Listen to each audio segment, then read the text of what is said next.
got something a little bit different for you today on Ditching Hourly, and it is a cross post from the Self-Made Expert podcast. That is my friend Philip Morgan's podcast, and on that show, he talks about indie consultants who have found orphan problems and adopted them to cultivate some expertise that's necessary to solve the problems and then create and capture some value around that.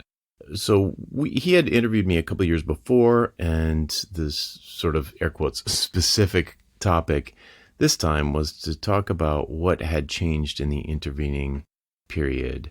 If you've listened to a lot of my interviews on other shows, I think you'll find that we talked about some things here that I've never talked about on other shows. We've known each other for a long time. I suppose that has something to do with it, and it just brought up a different depth of conversation. Anyway, without further ado, here is Philip Morgan interviewing me on the Self-Made Expert podcast. Enjoy. Jonathan Stark, welcome to the Self-Made Expert. So glad to have a chance to talk to you again. It's been a long time. Welcome back, yes. Folks who maybe are binging these episodes are like, wait, you talked to Jonathan 2 hours ago. No, it's been like 2 to 3 years since that first interview was recorded.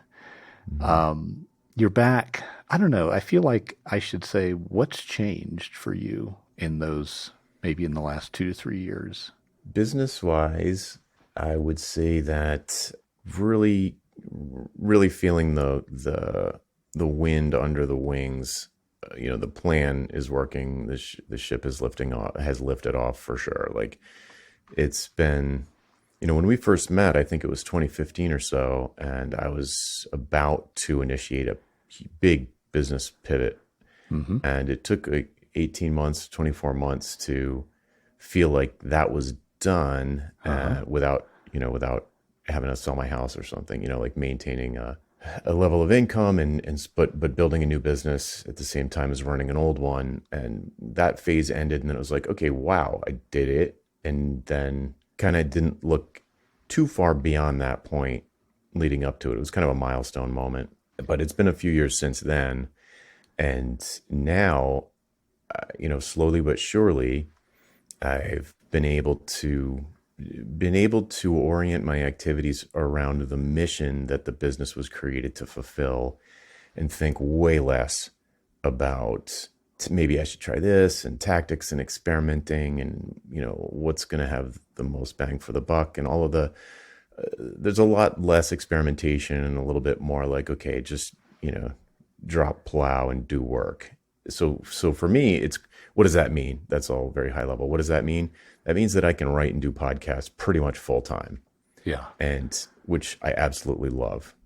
So, I'm making, I'm still experimenting with things and ramping down different sort of high touch one-on-one services because they don't really align with the mission to rid the world of hourly billing. I can't do it one person at a time. I need to do group stuff and bigger stuff and things that scale. So that's the biggest change, like where it's like, oh my God, the strategy's working. That's interesting. Let me pick at a few details. So you had at least one legacy client who, is it fair to say, helped fund the transition? When I say legacy, like mobile consulting. Mm-hmm. So yeah, that's over. Can you talk a little bit about that, more about that part of the transition? Sure. So my old business, air quotes old business, there was one or two before that, but my most recent old business was mobile strategy consulting. I started it roughly in 2007, 2008, when the iPhone was first announced. I fell in love with it instantly. I was a web developer at the time, and I just wanted to work on iPhone and then later Android. Mm-hmm. So I went really deep on that, wrote a couple of books. One of them was very successful. And that got me into a sort of nosebleed territory, altitude of consulting with, big Fortune 50 companies. Right. So that lasted for several years. For a variety of reasons, it plateaued, and it felt like it might be in decline even. But I did have a bunch of retainer clients because my main income was from advisory retainers, which were these month-to-month advisory engagements, consulting engagements.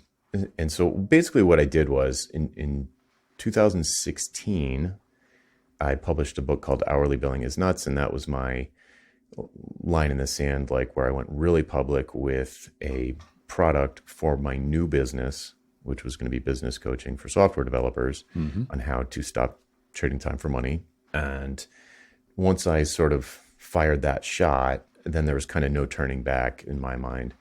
But I didn't, but I was starting from zero, completely from zero. Right.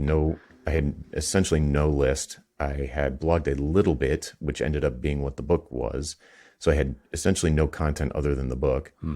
And just really starting from scratch. So, and I had like a solid 6-figure business leading up to that and a lifestyle that matched it. Yeah. And at that point, 2 kids, which I Right. didn't have when I started mobile consulting. So I very consciously, I guess to make a long story short, I stopped taking on new clients in that realm, and I just let the existing ones, I just continued to support them, and all things come to an end. So they just atrophied, that business just atrophied away. And I used, and I think I had 2 retainer clients after the book that were both fairly long-term. And I got a couple of, I was getting speaking gigs still, like paid speaking gigs. So still flying around a little bit. And I just stopped doing any lead gen. I stopped responding to people that were looking for quotes or proposals, or, I didn't not respond. You know what I mean? I just didn't. Yeah. Didn't pursue No, it. no new business activity. Yeah. All new business activity was on the other side of the fence, creating a product ladder, coming up with different ways to deliver these 2 or 3 or 4 new services I had created. And, I went top down from the product ladder, the most expensive helicopter option first, because you can make a small number of sales for a high amount of money. It was most similar to my previous business experience, my previous day-to-day, where I was just kind of advisory, but instead of consulting, I was coaching, and, did that first, and then built products and services down from there. And as I built down into lower tiered services, I think the cheapest one's like $29, and I broadened the base, the size of the audience. Now, instead of having, like one client paying me $10,000 a month, now I have, or more, now I've got, hundreds of people paying me $10 a month, let's say. So it's like the same amount of money. It's a little bit more money. Well, it's actually significantly more money, but like hundreds of times more customers or clients or whatever you want to call them. Yeah. Yeah. Yeah. If we visualize a triangle, you moved from a sort of a tall, skinny triangle to a fatter at the base, wider triangle of revenue distribution. Correct. And now I'm chopping off the point. So it'll turn more and more, trapezoidal. Yeah. If we want to use the metaphor. Yeah. I know you love your work. How much time could you step away from it for without anyone noticing? Oh, months. Okay. So I would have to set a couple of, I'd set up a little tiny bit of automation, but everything's I've planned for that eventuality. So I know exactly what I would have to do. It'd probably take me a weekend, maybe 2 days to set up a couple of automations, and it would just run by itself. Well, do you do cheap experiments, or do you do more sort of all in? Okay. Let's talk about the 2 things. How do you make them cheap and low commitment, and which ones failed, and for you anyway, and you would say, not that again. That didn't work. Right. How do you make them cheap? Well, at this point, I have got the luxury of a lot of attention from people who are exactly the kind of people I want to serve, so I can just ask them. Okay. I typically don't come out and ask them and say, "Hey, what would you think if I did this?" Right. But I'll tweet something provocative, let's say, which is maybe I'm imagining an idea for a new 5-day challenge. I recently did this. I was thinking how important. I don't want to go into it's not important. I could go into the details if you want. It's not important. The point is, I had an idea for like a 5-day challenge. I do these; they're fairly popular, but it was a totally new idea, completely different subject, and I tweeted some. You could kind of think of it like this: like I fast forwarded in my mind to what would the sales page for this thing look like? What would the headline on that page be? Or what would maybe a handful of headlines look like on that page? And they would be, I like to use heck yeah headlines. I call them where the ideal person will read it and immediately scream in their head, heck yeah, like that, yes. Oh, And could you give an example of that? Like one where you've seen that sort of reaction? oh, sure. Well, I mean, you could they're all over my website. Sure. I love them. Yeah. But it'd be something like, do you feel like you're working harder than ever, but you can't get ahead? Okay. Perfect. Thank you. Right. Yeah. It's a symptom of hourly billing. So I wouldn't have a headline I generally shy away from headlines like, you need to stop billing by the hour. It's like, do I? So instead, I it's sort of like if you imagine a doctor patient in a diagnosis and the doctor's like, says, does it hurt when I touch here? And they scream. Like that's the approach for the headline. Okay. A little probative rather than just saying, here's the diagnosis. You're sort of probing around for pain. I know I'm going to hit a hot button. If the right people are coming to my site, if the right people, if the ideal buyer for the thing that they're on the page for, they're going to scream in pain when they read that headline. Okay. So the reaction, actually, people have often told me the reaction is laughter because they are like, oh my God, that's like hilarious. And then they keep reading the page and they feel like I'm reading their mind and it makes them laugh because I've talked to so many people that have this exact pain. So I might think like, all right, I've got this idea for a 5-day challenge. What are some of the pains that I would want to agitate with that heck yeah headline? And they tend to be a question, usually in a question format. And so I'll just go on Twitter, and I've got like 11 or 12,000 followers on Twitter, and I'll just tweet the headline kind of. Yeah. And if I get a lot of response, I'm probably onto something. Okay. And if not, then it starts to get a lot less interesting. Got it. Okay, so that's one way to make the experiment cheap is just a sort of seeing how a crowd of people respond. Right, because those are the people I have access to. So those are the people who I'm going to, be selling it to. So there might be other people who don't follow me, but I don't have easy access to them. So, of the people who I have easy access to and are in the kinds of people I want to serve, which are generally independent professionals who traditionally bill by the hour, I'm going to say, hey, what about a 5-day ad detox challenge? And people, it was like crickets, like what? Or like, I didn't put it like that, but it was like, do you feel like you're totally unfocused and you can't get anything done? By the end of the day, you've got nothing done. And people were like, it didn't seem to resonate. I didn't try that hard. But that's just an example that it's recent, so it comes to mind. Yeah. And of course, if it feels like it might be something, or if I feel like it was just, people just weren't on Twitter, my people just weren't on Twitter at the time, and I've tried it a few times, I'm getting nothing. Maybe I'll try it. Some kind of thing like that on my mailing list, maybe announce a wait list for something that I know I'm going to try. But yeah, I do lots of little experiments. It's probably from my software development days. I don't want to go all in on one thing. Yeah. Too quickly. That's how the expertise incubator started. I was thinking, what do experts and thought leaders do? Oh, these, 3 or 5 things. They publish a lot. Maybe they do research or can speak from a data perspective, a couple other things. And I just emailed my list one day and said, what if I got together a group of people who did these things and we approached them as challenges? And there was a response, and now there's a thing I do regularly. Anyway, what about failed experiments? And I'm worried people are going to hear this and say, oh, well, Jonathan's a pretty smart guy. That didn't work for him. That won't work for me. And so give any disclaimers you need to, but what are the failed experiments you've learned from? Well, so since I test in this sort of quick and cheap way, there's probably dozens of them that I can't even think of because they were just like a dumb idea. Right. They were that disposable. Right. They're that disposable. But the things that I've actually put some real time and effort into creating and have since killed are all about me being like, oh, you know what? I just don't want to spend my time in this way. Huh. So one of them is road mapping. Road mapping is something that I work with my coaching students often on. It's a good, discrete, if they're used to doing big projects and just, billing by the hour and just like, okay, let's start, go, turn on the meter and start doing your thing.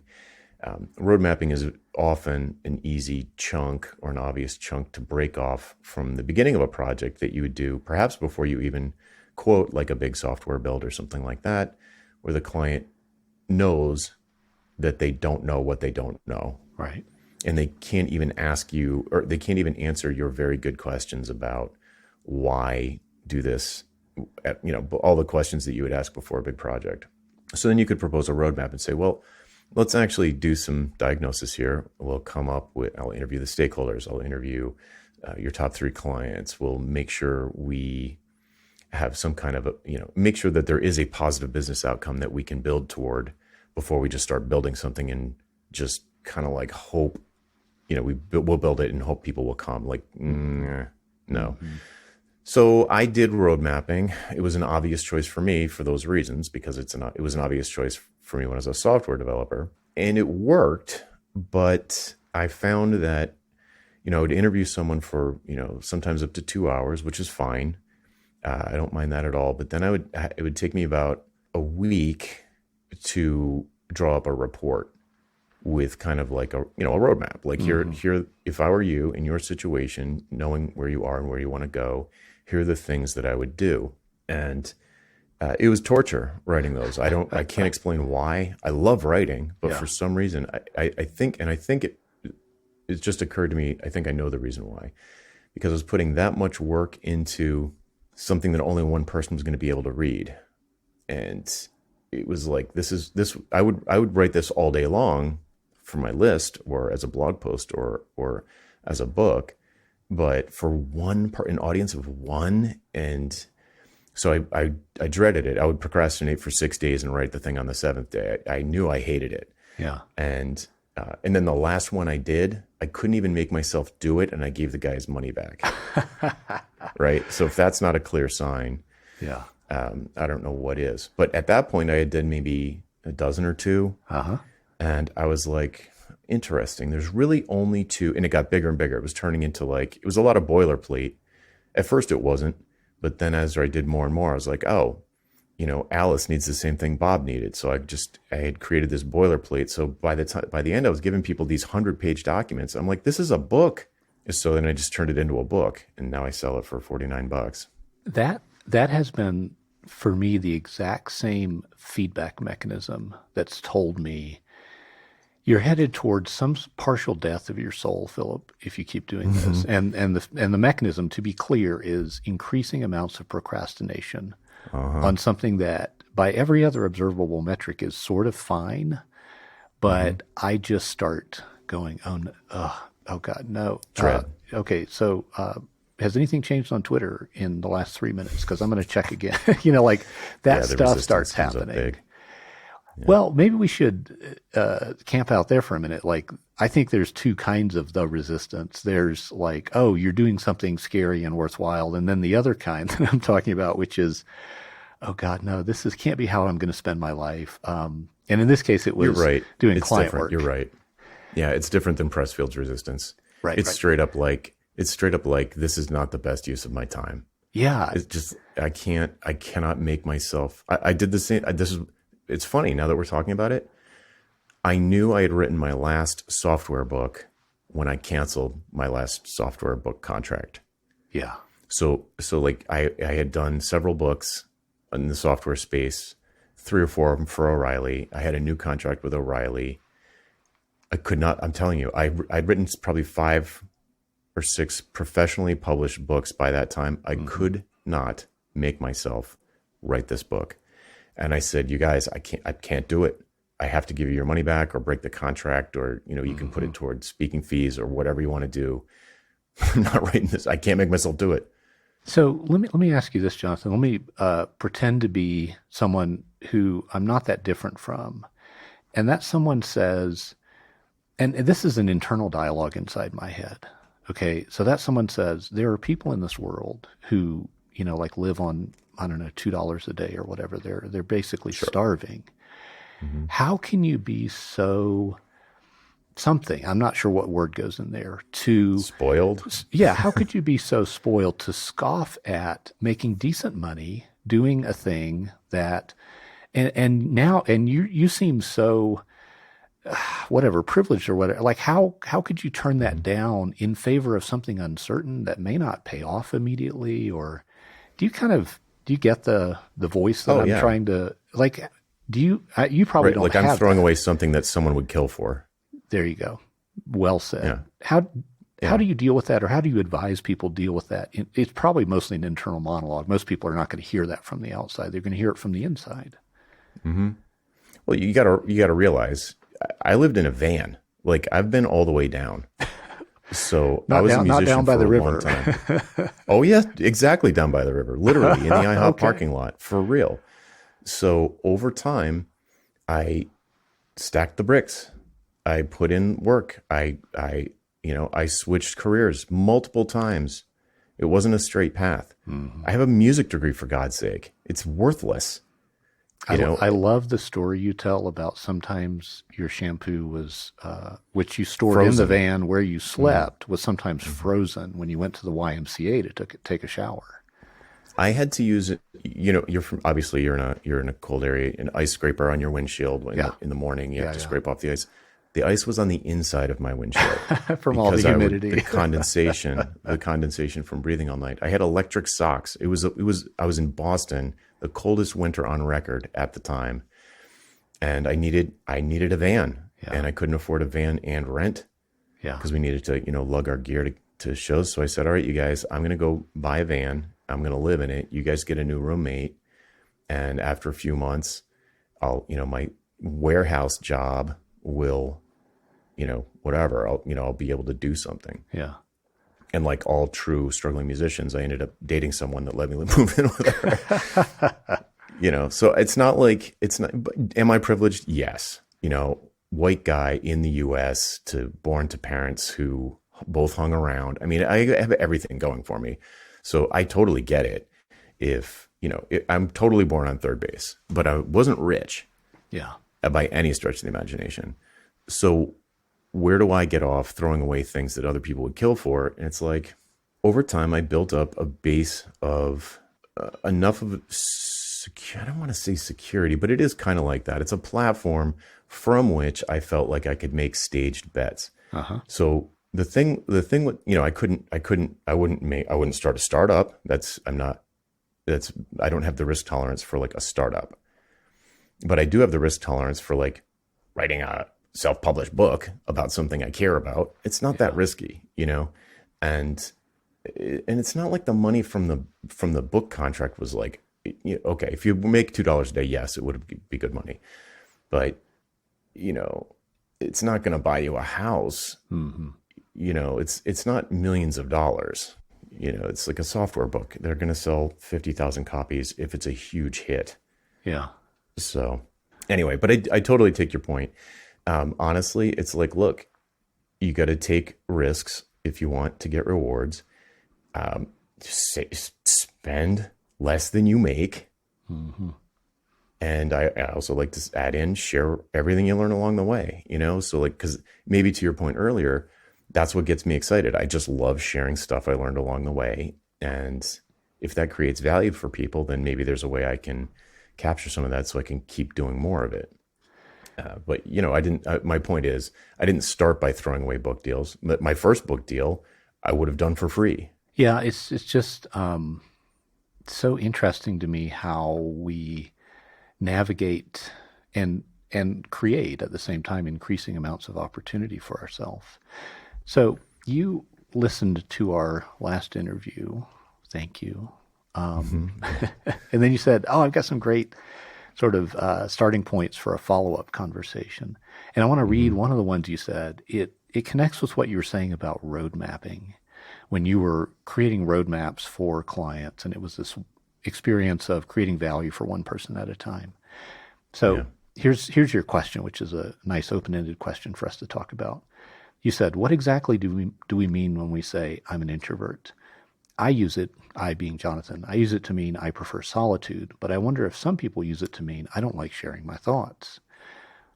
And then, a few moments ago, you were talking about this feeling of, wow, I poured myself into creating something valuable for one person, but what if I did that for many people? And that seems related. you have a previous career as a performing musician where you Right. performed for many people. Maybe there's something about you or me, perhaps. Like I identify as a hardcore introvert for Hmm. sure. So I know what, gives me energy and what taxes me. But also I don't mind writing for thousands of people. Hmm. But when I'm doing that, I'm often thinking of one person. Anyway, there's a lot going on here. Why don't you Yeah. start? So, yeah, in preparation for this, I actually looked up the word introvert to see what the dictionary definition was. And fascinatingly, the one that I came across was the definition of introvert was a shy, reticent person. And I Huh. had to look up both of those words too, and they are the perfect split of those two things. So, shy is someone who is kind of like nervous or timid in the company of other people. So, sort of, you could call it socially awkward or whatever, or like Sure. you were saying, you get drained by not energized by being around large groups of people. Yeah. I'm the same way. I prefer to be with the rare exceptions, a very, very small circle of people energize me when I hang around with them. Very small, fewer than Right. 10. Yeah. Even when I'm with those people in a huge crowd, like if we go to a concert back before there was a plague, Yeah. then I would be like, I would be so done. I would enjoy myself. It's Hmm. fine.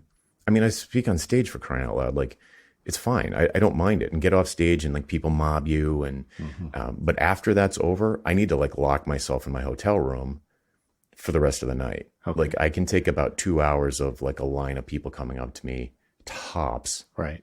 And you see other people that'll just like, like ball players that'll stand outside after a game and sign autographs until people are gone and they love the whole time. It's just Hmm. different personality type. Yeah. So to me, that's the shy category. Right. I don't consider myself shy, but that I would put it in that category where it's like, this is work. It's work for me to be in a big group of people. Ironically, I despise being the center of attention. Uh huh. I used to like it when I was younger. I used to like it. In retrospect, I liked it, and now I don't mind doing it because I know I have to do that for the bigger picture. You Yeah. and I are not that far apart. I always sort of, and I bet this is a common thing. People are like, "Wait, you're an introvert? You seem so, talkative, or you're always in my inbox and whatever." Mm-hmm. Mm-hmm. But yeah, you and So I are that not that gets far to apart. Anyway, go ahead. right. Yeah. So that gets to the reticent part. The reticent isn't about being timid around other people. It's about not wanting to reveal one's thoughts or feelings. Huh. So when I wrote that question to you in the email, I was like, I think some people mean it to mean reticent and some people mean it to mean shy or use the term introvert for one or the other. It turns out the Okay. word introvert contains both of them in it. So I'm like, okay, it makes sense that people would, but so then if I were talking to someone that I was coaching and they described themselves as an introvert, I would drill into these two pieces of it. Are you shy or are you afraid or uncomfortable sharing your ideas? If you're shy, that's fine because you can have a mailing list and you'll never be around people. Like that could be your Hmm. outlet. Yeah. But if you are not comfortable sharing your ideas, that's death in an expertise or an authority-based business. Like you can't not share your ideas. That's the whole point. So this is a good place for me to ask, and I've never asked you this before. What is the worst thing that an email list member has ever said to you about your thinking? What's the worst, harshest critique you've gotten? You don't have to. You probably won't I remember verbatim, no, but I know exactly. okay. It wasn't on the mailing list. It was someone who's on my mailing list now. I don't know if she was on my mailing list at the time, Hmm. but it was a comment on a YouTube video, Okay. which is essentially, it's just content I put out. And it was on a subject that I'm kind of uncomfortable talking about in public because it's too easily misinterpreted, Okay. which we can go into. And then, and so but I posted it because I think it's useful to help people stop being so reticent. Okay. We can talk about what the idea is, but so I put the idea out there full well knowing that it's easy to misinterpret. And her whole entire comment was shady as F. Uh-huh. And I was like, God damn it, because it was a perfectly reasonable reaction, even though it's not, in my opinion, it's not. But had I had the opportunity had I gone into more detail in the actual content, then I probably would have avoided, because she's the one that said it, but who knows however many other people thought it. Uh-huh. So I think to get to your point, when do I regret something I said in public? And You know what? usually, Can I stop you there? I'm so sorry. I yeah, want to sure, hear that, sure. but my point was, I want folks listening to know how bad it could get, or like, what's the worst you've seen? Oh God, it almost never. I mean, I've been writing email every single day since 2016, so it's like 2,000 emails. Right. I've probably gotten maybe three emails but they're always like, I got a couple during the Black Lives Matter when that was really, really hot Mm-hmm. that were like, I'm really disappointed in you. You haven't said anything about this. And I'm like, this is a bit, I was like, okay, whatever. But I took the feedback. And I Mm-hmm. did make a statement. That was uncomfortable, but Mm-hmm. that's not really what you're going for. But so I'm like leaving out those, and maybe got three or four of those. And they're actually very respectful. Right. Like, I trust you. I know you're a nice guy. But so I'm trying to think of one. Well, I guess I can't think of one. I remember getting them, but I can't remember like what the ding would have been. You know what I mean? I Right. think maybe that's what you're getting at. Like, I share ideas all the time, and people do they just, I don't know. Oh, here's the one that I get. I don't think this is what you meant, but every once in a while I'll get someone new on the list that just like yells at me because it's too many emails, Uh-huh. and I'm like, it's a daily list. What would you expect? So that Yeah. doesn't bother me because they just don't read. Sure. So yeah, it's just, there's just no, people don't, I mean, maybe a different kind of list. If you're a more inflammatory kind of subject, of course you're going to get, a different kind of reaction. You're going to have a much more polarized reaction. But mine's just about how to create more leverage in your business by, ditching hourly billing. So it's just not that controversial. So Yeah. I don't know. There's just no, now we'll get a dozen, but there's no blowback. So let's, in your most empathetic mode, what is going on with someone who doesn't want to share their thinking, resists it, or is just like never even thinks to do it? I mean, the quote I always go to, Van Halen was one of my favorite bands, and I remember David Lee Roth saying, stick your head above the crowd, and eventually someone's going to throw a beer bottle at it. Right. So yeah, people are going to.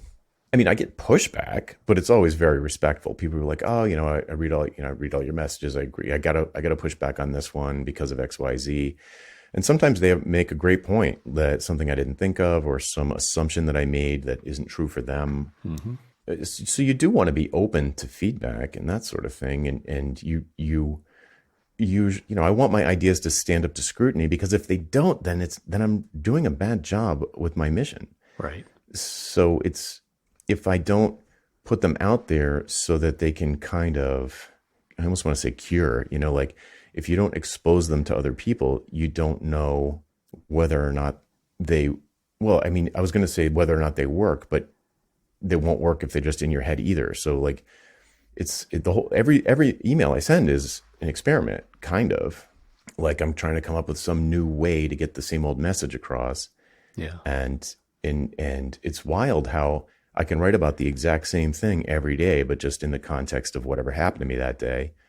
And people who, it's like, oh, I've been on your list for 2 years. The first time I've replied, this one really hit me. I needed it right now. Yeah. So it could just be a timing thing. But why don't people? Okay, so I think there's a couple of reasons why people are either don't think to or are reluctant to share their ideas. First of all, it could seem like a lot of work, and people will say like, well, what's the benefit? Especially if they're used to billing by the hour. The first thing they want to know is, well, how many hours a week do you do that? Uh-huh. And, where's the payoff? How long did it take? I don't know, 3 years? 3 years? That's like, do the math, 6,000 hours or whatever. Right. Right. I'm like, it's not like that, So the one thing is like, what's in it for me is kind of the first attitude. The next one is fear. They're just like, what if someone yells at me? Or what if I make myself look stupid? Mm-hmm. I challenged somebody. I'll see if I can think of the exact quote. Someone was saying something about maybe starting a mailing list. I'm totally paraphrasing this from a hazy memory, but Sure. But I do remember the punchline. So the person was like, oh, I'm afraid to do that. And I said, well, why? And the person replied something like, oh, because he put it in a really harsh way, but basically he was like, I'm afraid I would be judged. And I was like, and it wasn't controversial. I was like, by who?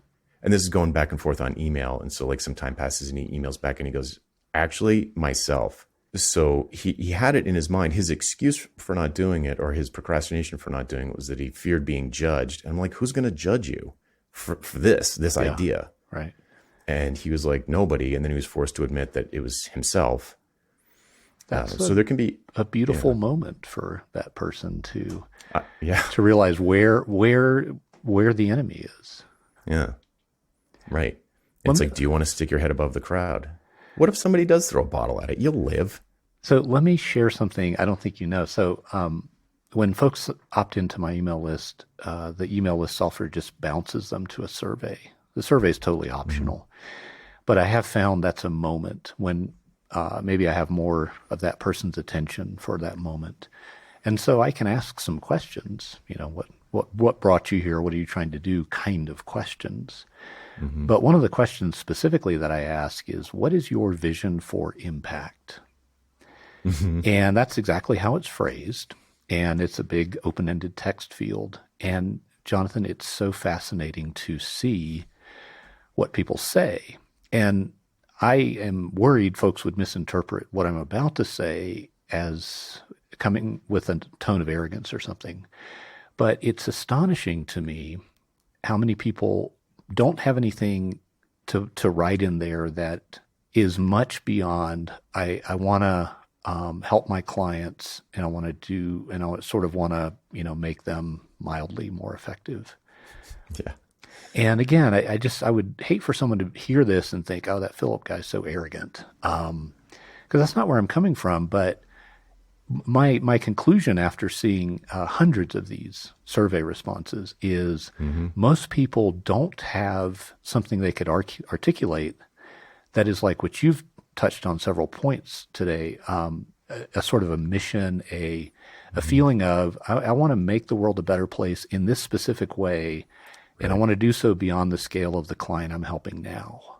I want to help a group of people in this specific way. And I wonder if that is connected to this reticence to stick one's head above the crowd.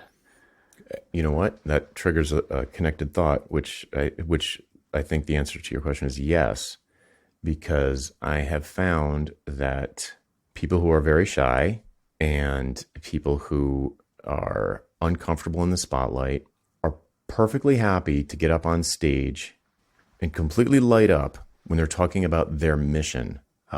It's like I said before, I don't mind being in the spotlight, but it doesn't do it does nothing for me. It does nothing for my ego. I don't care about it at all. It definitely makes me more uncomfortable than anything, but it's not super uncomfortable. Yeah. But I do it because it's an opportunity to sort of convey an emotion in a particular way and create action in the audience. It's like, it needs to be done, and I'm the guy to do it. So if you're on a mission and you picked up that gauntlet or that mantle because no one else was doing it, that's a great way to get around stage fright, because you're forced to be courageous or give up the mission. And I love the word courage. It's not bravery. Bravery is lack of fear. Courage is feeling fear but acting anyway. Right. And if you're on a mission, it makes it a lot easier to have courage because it's bigger than you. It's not you saying, look at me, I'm so cool, or I'm so smart. It's about a bigger thing. It makes everything so much. It's weird because you think, well, that's giant. How you'll never be able to do that. Maybe it'll never happen, but you almost surely won't be able to do it in your lifetime. And I'm like, that's fine with me. If I start a movement, it'll eventually take care of itself.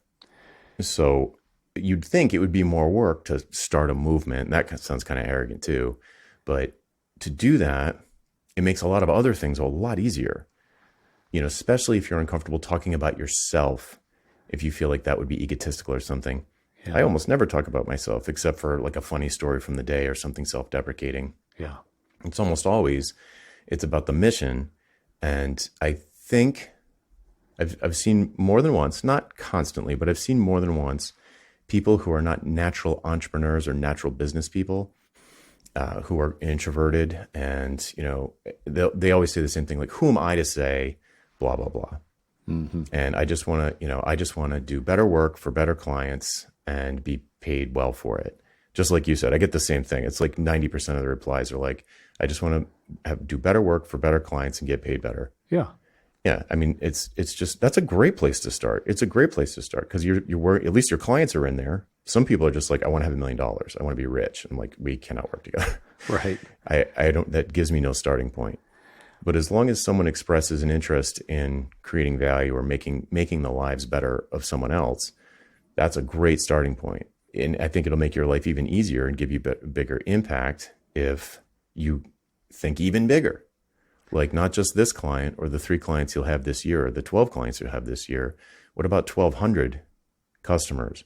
Or what about 12,000 people, I don't know, that go through your course or whatever the thing is. It's like, if you can think bigger and bigger and bigger, somehow it's, well, I mean, the word is movement, right? Like it somehow gives you this momentum and courage to come back the next day and join the fight again. In our pre-recording chat, you mentioned reading an Annie Duke book, and I'm not sure which one of hers this comes from, but she'll point out actually, I think it's her latest book on decision making. She'll point out that hindsight bias is so pernicious when we're evaluating the quality of our decisions. And I think there's a related sort of, once you have this clarity about how it is you would like to change the world, and that, again, be careful with the language, folks. We're not talking about some massive change that affects all humans, but still there's perhaps no better language for talking about what we're talking about here. You kind of have this hindsight bias of like, you feel like you've always had it, even if you haven't. Jonathan, have you seen folks intentionally cultivate some more clear or strong or motivating vision or mission or whatever language we want to use for themselves, and then that trickles down to they're the same introvert they were before, but they sure don't act like it. They're now more willing to share their thinking. It's hard. I want to say yes to that, but it's hard too, because I believe that will happen. But I think this is an identity shift that plays out over years. Right. And there's something, some people have it, like they just have it at a very early age. Yeah, they've kind of always had it. And I asked someone who's more of a life coach, sort of a successful life coach kind of guy, and he talks about it a lot in his book. And I think the name of the book is This Book Will Make You Dangerous, and his name's Trip Linear. He's very much like a guy. He's very well. We don't need to go into Trip Linear. People can look him up. Okay. But he was talking about dicking around. He's like he works with people, very successful startup founders who are miserable, rich and miserable. And he's like, and I said something about, how do you know whether or not you can take on a client when you first meet them, whether or not you think you'll be effective? And he's like, if I sense that they're just dicking around, then I can't do anything for them. Yeah. And I'm like, have you ever noticed, this gets back to your question, have you noticed whether or not those people, are they usually older, like the ones who aren't dicking around? And he said, no. He's like, sometimes, he said, maybe he said, it's more common for someone to be older. But he said, his exact quote was something like, I've met a lot of 45-year-old boys. And he mostly works with men. So, and he said, and I've met some 20-year-olds that are way beyond their years with maturity. And I said, is there any pattern? And he said, it's mostly people that have been exposed to death. Oh, interesting. So, yeah, that clicked for me. I was like, because if somebody lost a parent really young, I know I have a few people, I have people in my extended family, through marriage and stuff, who have lost parents early, and boy, are they industrious. Oh, wow. Yeah. So, I don't know if that's just not hindsight bias. I don't know if I'm just like looking for a pattern where there isn't one. Right. But it does make sense to me, because the reason why I think it can take time for this to play out is that, I'm 52, right? I would have been when I was in my 30s, Uh-huh. maybe even early 40s, I would have been writing that exact same thing in your big text area. Yeah. So over time, just as I got older, you start thinking about legacy a little bit more. You have kids, you're not going to live forever. It starts to become obvious, Yeah. more obvious every day.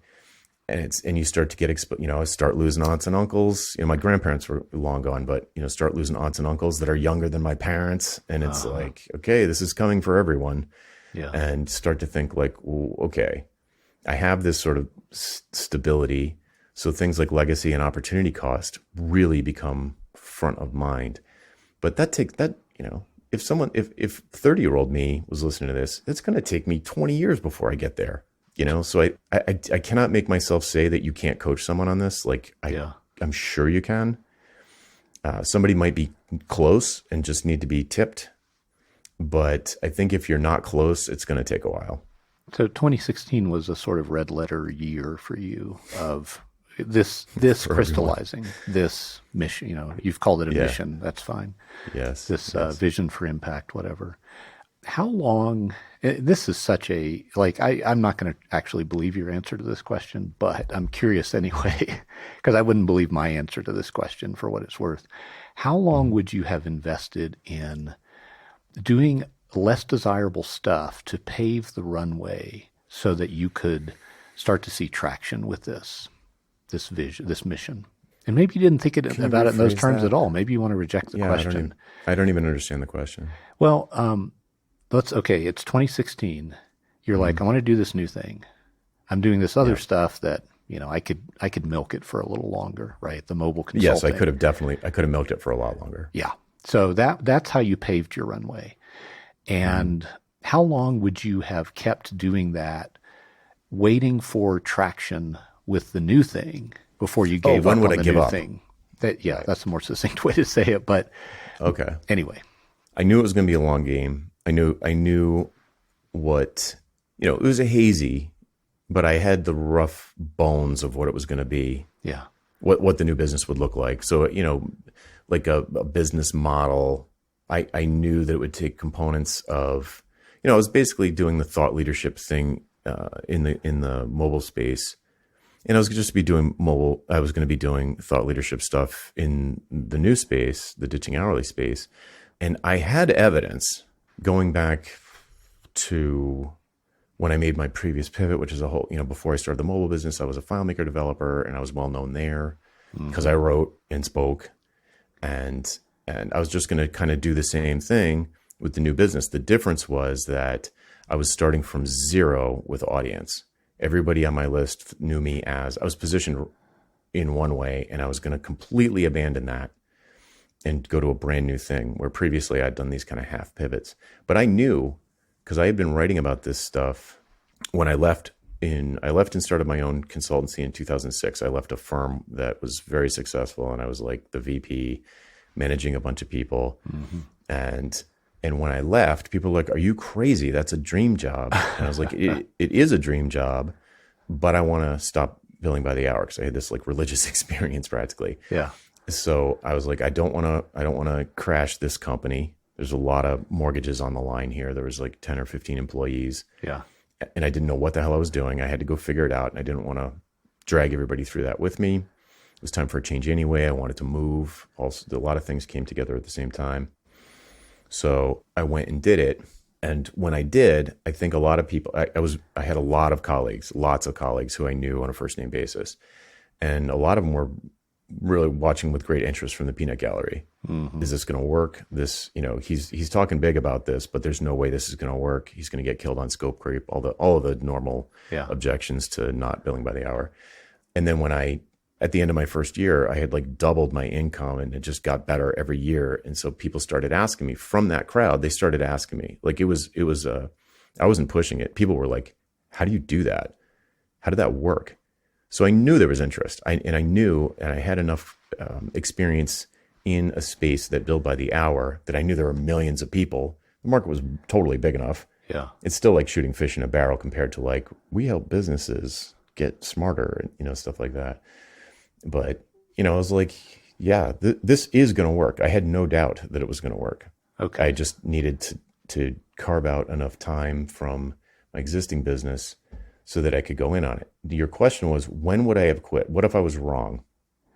Thinking in bets, I just said I knew it was going to work, but you never really know. Sure. So how long would I have done it?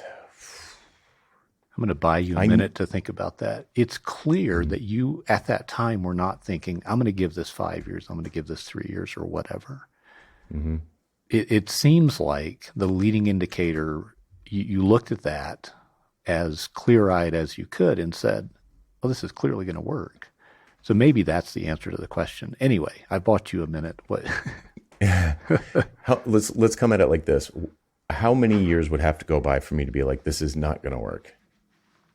Right. And the answer to that is probably 5. Okay. But here's the thing. I'll get sick of it in 10 years. Like, I get sick of stuff in 10-year phases. Uh-huh. Like, I go through these roughly 10-year phases. So if I did it for 5 years and it was still like a side hustle or something, I probably would have started to get less interested in it more quickly. It wouldn't have earned your loyalty in the way that it has now. I would have I think I was like, wow, I really miscalculated that. I've certainly done that plenty of times before, like built a SaaS and like, oh, everyone was going to want this. And like literally no one wants it. Uh-huh. So, I'm familiar with taking feedback from the market and being like, look, I know I'm right. I was still been like, I'm right, but nobody wants this apparently. Like I'm either saying it wrong or I'm ahead of my time or I'm too late or whatever. The people are too risk averse. Who knows what it is? It's not working. The mission is not looking like it's going to work. But I had so many signals by that point, and I was switching into so here's the other thing that was in the email. Wait, hold on. Can I stop you right there? I'm so sorry. Oh, please. But please. I must point out, you had those signals because, this was easier for you because of, everything, who you are and all the experiences you had. But you had those signals because you talked to people who thought you were a little nuts about this thing you were doing, these experiments with hourly billing. You were willing to share. Those gave you signals that were leading indicators that you could invest more deeply. And I just wanted to put that kind of point on that for folks listening. I'm more familiar with your story than they are. But I just really want to emphasize that. I'm so sorry for the interruption. Please go ahead. No, not at all. Yeah, well, it ties back to interrupt myself. It ties back to what we were talking about earlier, like testing with a tweet or testing with a headline to your email list or something like that. I know I could point to an event where I was like, that was when I was like, okay, this is definitely something. Yeah. Because I was getting like emails from colleagues, period, not like every week, but every once in a while, somebody would ask me like, well, how does it work? And I would say, oh, go read this book or do this thing. I wasn't like teaching it. Yeah. And then a user group from that FileMaker space that I had been had a reputation, a user group in Boston, which is near where I live, was like, could you come up and speak to 40 of us about this? Uh-huh. And I went up. They asked all the right questions. They were really engaged. I did a presentation. They asked all the right questions. They revealed to me that they had businesses that were different from mine and presented them with different challenges than I had, which was very interesting to me. Yeah. I was like, oh, right. Yeah. I purposely didn't hire employees because it would have complicated things. And you're sitting there with 40 employees. So how are you supposed to do it? Beats me. Yeah. So it revealed to me that there was a lot of territory that I still needed to cover. And then I said, and it was one of those things where we like ran out of time. I was still asking questions. We're like, we got to go. We got to give up the room. And I said, I think I'm not revising history. I think it was to that group. I said, tell you what, I'll blog about this every Monday until I run out of ideas for the next until I run out of ideas. I figured I'd do about 12 weeks. It'd probably be about 12 articles. And I did do that. And those became the basis of the first book I published on this subject. But and I was getting questions from them. So I was getting these signals. It wasn't like I didn't decide I'm going to write a huge book on this. I was just like, I'll probably write 10 or 12,000 word articles, and maybe that will satisfy this demand. It didn't satisfy the demand. It seemed to just fan the flames. So people just wanted more. And there was still a big question: how am I going to make enough? I had clients paying me 6 figures. How am I going to get? How am I going to? What's the income stream look like? Not one of these people is not going to pay me $100,000 to do make this happen, and I don't even know that I could. So it was still very, very fledgling, but the signal was very strong. Well, and it's such a great example of how you map, lean startup thinking to the services context rather than the product context. Mm-hmm. And maybe that was not even a factor in how you approached it or your thinking, but it's, again, for listeners, such a great example of what it looks like when you do that translation of, you're not cutting over from one server to another. You're not doing an overnight transition. You're not moving from one house to another. You are building the second better house while you live in the first house. Yeah, right. Yeah, and so I literally had a graph. It was like a monthly revenue graph that would show the split. The money that was coming in from the new business and the money that was coming in from the old business. And the old business one was slowly ramping down. I could have tweaked it to make it last longer, but the new one started from zero and it started ramping up. And so like the total, if you totaled them, they didn't really fluctuate that much as I was going through the transition. But the transition was like 18 or months, maybe more, maybe it was 2 years, maybe it was 2.5 years. But it was years. It was more than a year where I was going through this transition of ramping one down and ramping the other one up. Let's make sure we have a little time for your second point that you emailed me. I'll read it again. Okay. So you said there's a big tactical difference between picking a cutting edge expertise, something where, I need to be 2 weeks ahead of everyone else, compared to an evergreen expertise where I need to have a new angle on something that people have been talking about for a century or more. Yeah. Yeah. Say more about that. So the mobile biz, especially, because that was a very successful business for me in terms of income, but also lifestyle. I mean, it was purely advisory, which was new for me. I wasn't working with my hands. I was only working with my brain. So the experience of it was fantastic. And so I was like, oh, this is great. But if I look back now, the reason it was so successful had a lot, almost nothing to do with me and everything about what a big wave mobile was. Right. I just caught a giant wave. Yeah. Surfers don't take credit for the waves. No. Right. So now here's the other thing. Since it was a tech wave and it was so fundamentally different from anything that came before it, even though BlackBerry was very popular and there were some other, there were other like WAP websites before that and, on flip phones and candy bar phones. This was fundamentally different. This was not the baby internet, as Steve Jobs called it. Yeah. So it was essentially, might as well have been brand new. There were some consultants in the space before me, but they didn't make the leap. Very, very few of them made the leap. So somebody who was a thought leader in the mobile space before the iPhone came out was, or let's not even say thought leader, but someone who was writing books about the mobile space back then was talking about wireless towers and plans and things like that. When I came along, I'm talking about things like the browser, like pretty exclusively the browser. Yeah. Because by then, it was 2007. It was 2009 when I got the book deal, and it was 2010 when the book came out, January 2010, right around there.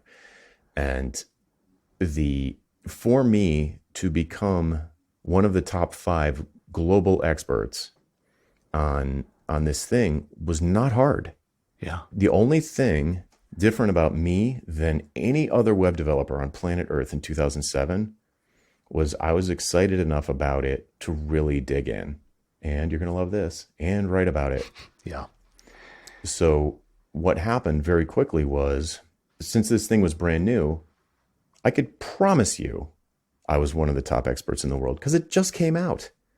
I mean, maybe the people who were on the team that built Safari for iOS, or at the time it was called iPhone OS or whatever, they knew more for sure, but they sure didn't put it in their documentation. Right. And they weren't looking for consulting gigs. So of the consultants in the world who cared about this stuff, I was right up there. So when O'Reilly, I ran into a guy from O'Reilly and I was like, I've got an idea for a book. And actually I had an idea for a different book. He's like, I'll run it up the flagpole and see what happens. And nobody was interested. He said, do you have any other ideas? And I was like, I got this idea for an iPhone book. And I had a contract. It felt like I had a contract at 48 hours later. They're like, Right. they were like, yes, this is going to be huge. Do it. Yeah.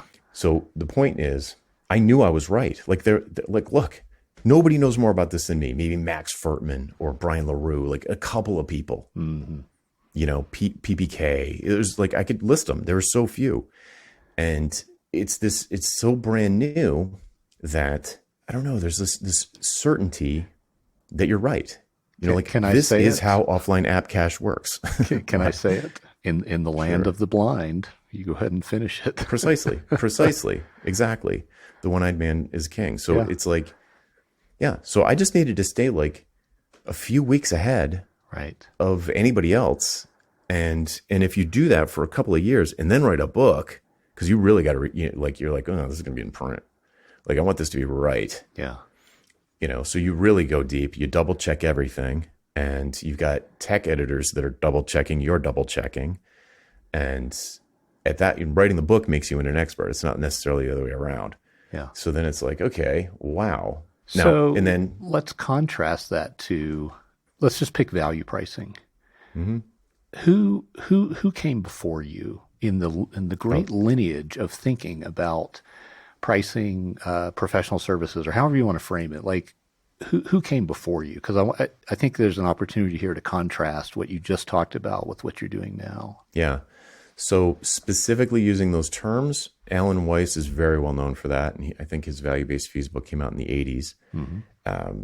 Ron Baker from the accounting space, I think he's around the same time. I mean, based on the design of the book, I would say it was probably in the early 80s. There are a few others. Poundstone, I think, is another one I read. There are a few. Yeah. And there's some more contemporary ones like Tim Williams, Blair Enns. Yeah. You know, I don't know if I don't think David C. Baker talks about it, but Ed Kless, all the VeraSage people. But that's a little bit newer. That's post Weiss. Yeah. So so I this is not a land full of blind people, right? No, not at all. But so here's the thing.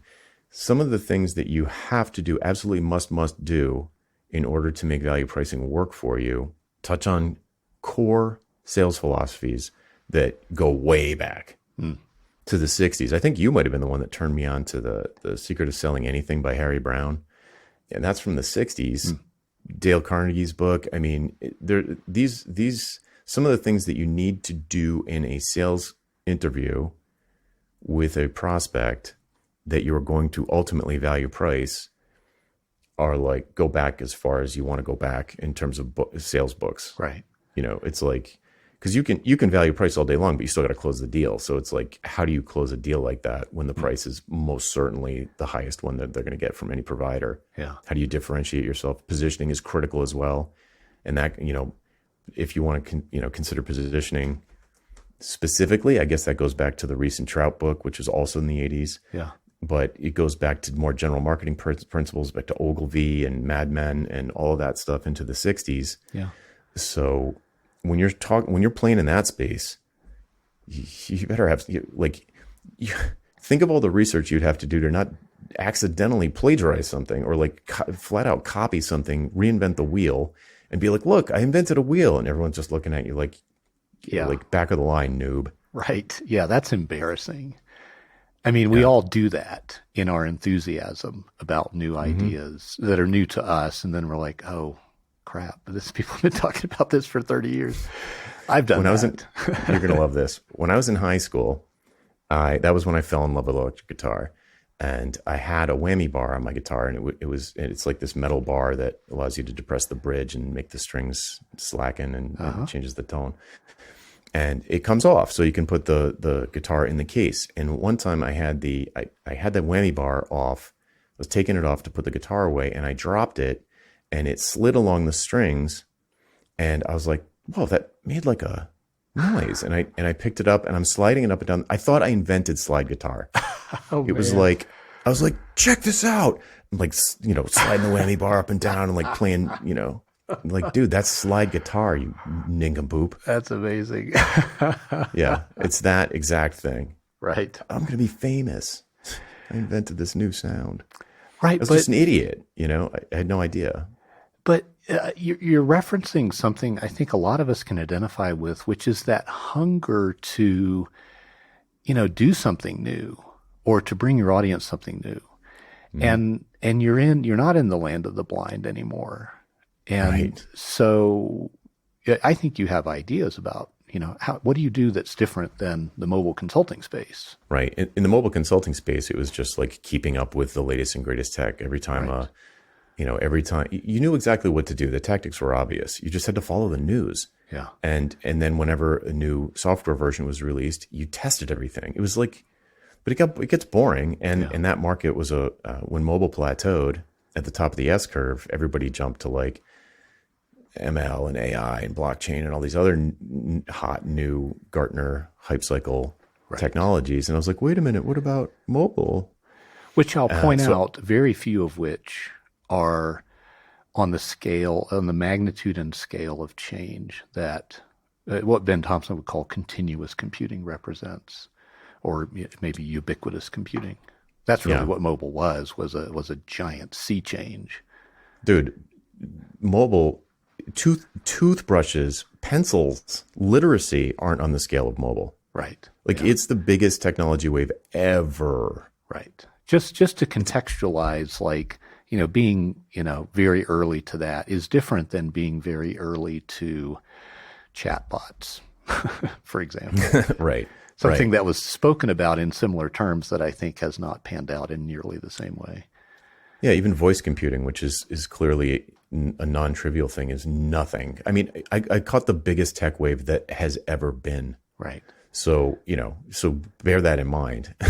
Yeah, that's important context. Anyway, back to what you were saying. Yeah. So when you're in this new space where like, people have been playing slide guitar for a long time and now you know it, what are you, who needs you? Like what value do you add?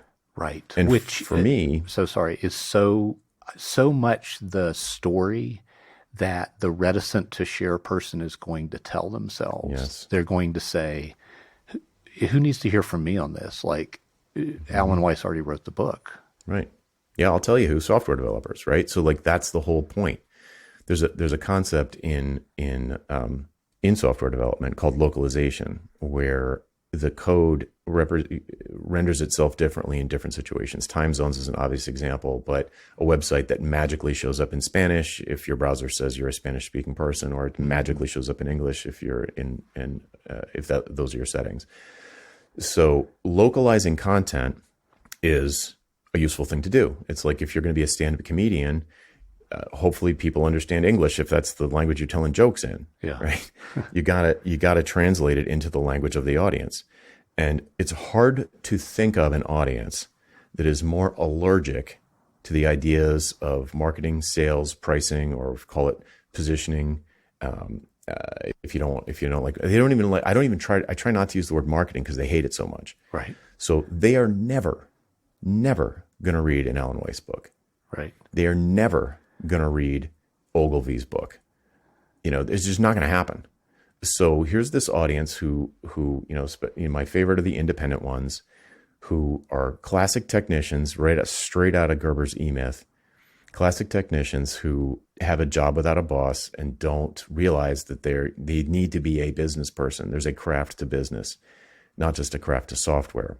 So for me to make these ideas palatable and approachable and put in a context that makes the medicine go down, there's a lot of value in that.